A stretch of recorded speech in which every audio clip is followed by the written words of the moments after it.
Welcome to The Explainer. Today, we're diving into a totally mind-bending thought experiment about designing a post-scarcity society. We're looking at a fascinating blueprint for the future. What actually happens when artificial intelligence hits superintelligence?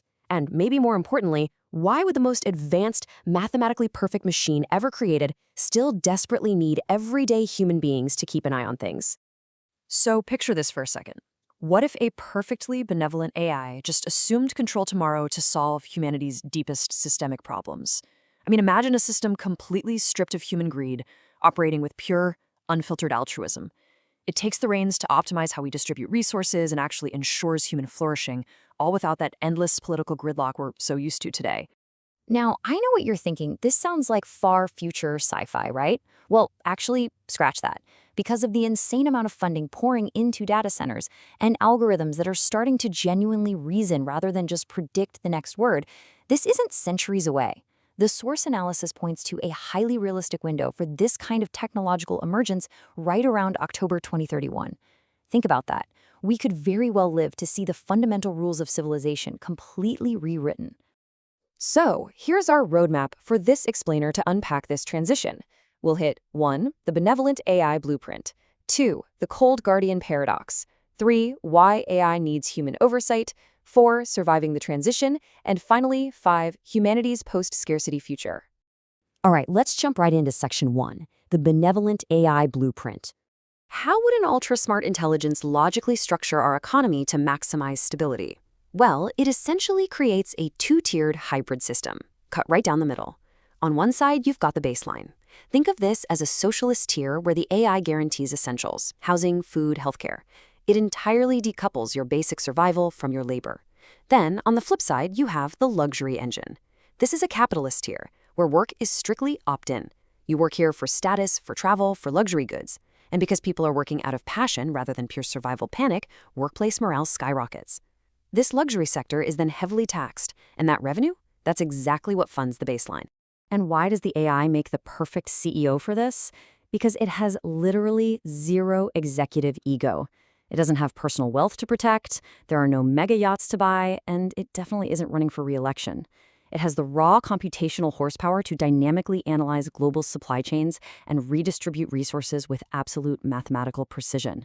It completely wipes out the emotional bias and corruption that, let's face it, usually plagues human governance. But that brings us to section 2, the cold guardian paradox. Because even if an AI is perfectly flawless, our own psychological survival demands we look at the darker side of this utopia. Check out the stark contrast. Both a malevolent AI, like Skynet, and a benevolent guardian fundamentally strip away human agency. Skynet eliminates the human threat by just nuking us. The benevolent guardian eliminates the human threat by forcibly housing, feeding, and protecting us from ourselves. But to the human brain, the power dynamic feels exactly the same. Whether it wants to destroy us or save us, we instantly realize we aren't the apex entity anymore, and we're totally at its mercy. And that realization triggers something deeply ingrained in us called psychological reactance. It basically means humans will actively rebel against a machine dictating their lives, even if the machine is 100% right. We crave free will and procedural fairness.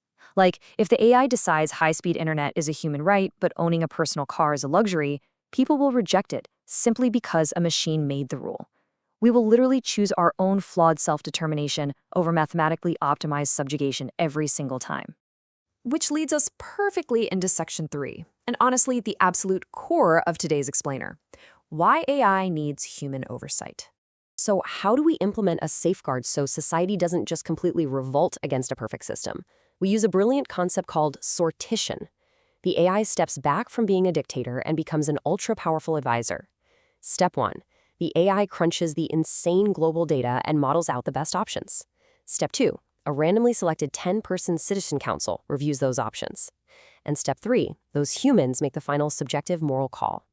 Humans become the ultimate firewall, guaranteeing a machine never dictates our morality. This leans heavily on philosopher John Rawls' idea of the veil of ignorance.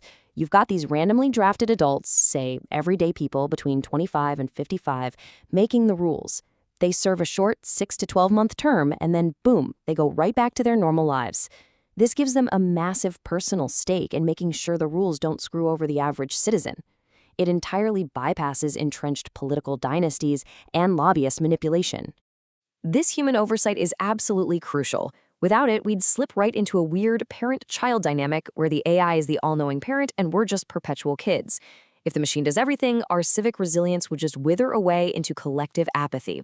By keeping humans squarely in the driver's seat for the final decisions, we maintain our political legitimacy, we keep our agency, and we stay actively invested in our own future. We avoid becoming well-fed pets in a gilded cage. Okay, moving on to Section 4, surviving the transition. Let's be real. Even with the best intentions and humans in the loop, that first half year is going to be an absolute psychological pressure cooker. Month 1 is going to be pure disbelief and hoarding as the AI secures the grid. Month 2 brings this bizarre limbo where debts vanish and baseline credits just appear. By month 4, the citizen jury gets drafted, and that's the turning point where people realize, okay, average folks are still calling the shots. And by months 5 and 6, the new baseline sets in and global stress levels finally plummet. But month 3 is where the existential hangover hits hard. For generations, we've been conditioned to believe our labor equals our worth. Taking that pressure away in just 180 days forces every single person to look in the mirror and ask a really terrifying question. If I am not my job, who am I? Now, despite all that panic, check this out. You might expect a Hollywood doomsday scenario, but direct violence from a truly benevolent AI, it's literally zero. Lethal force goes against its core programming for human flourishing. Actually, the net mortality rate would drop like a rock because active wars and artificial scarcity just end overnight. The only real casualties in year 1 would tragically stem from our own localized human panic and supply hoarding. And the main reason that mortality drop is sustained peacefully is because those human citizen councils act as a crucial pressure valve to calm people down. Finally, let's look at Section 5, humanity's post-scarcity future. Once we're past that rocky transition bridge, things get amazing. When you remove survival anxiety, our primal human drives for dominance don't just vanish, they safely sublimate. They get channeled into non-lethal, constructive arenas. We're talking an explosion of risk-free extreme sports, hyper-niche academic debates, and incredible art. Status completely shifts from how much wealth you can hoard to intrinsic mastery. Kids growing up in this era wouldn't spend their first 18 years stressing about survival prep. It would be purely about unconditional exploration and curiosity. And when you unleash our science without all that bureaucratic friction, the timeline is just staggering. With AI doing the heavy lifting on physics and human oversight steering the ship, we could easily see commercial fusion in 10 years, 30-day transit times to subterranean cities on Mars in 25 years. We're talking relativistic probes heading to exoplanets within a century.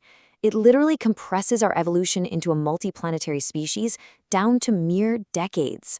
So, to wrap up this explainer, I want to leave you with this one massive question to chew on. If a hyper-intelligent machine solves all our systemic problems and our human oversight councils guarantee our freedom and agency, what do we do with all that remaining psychological energy?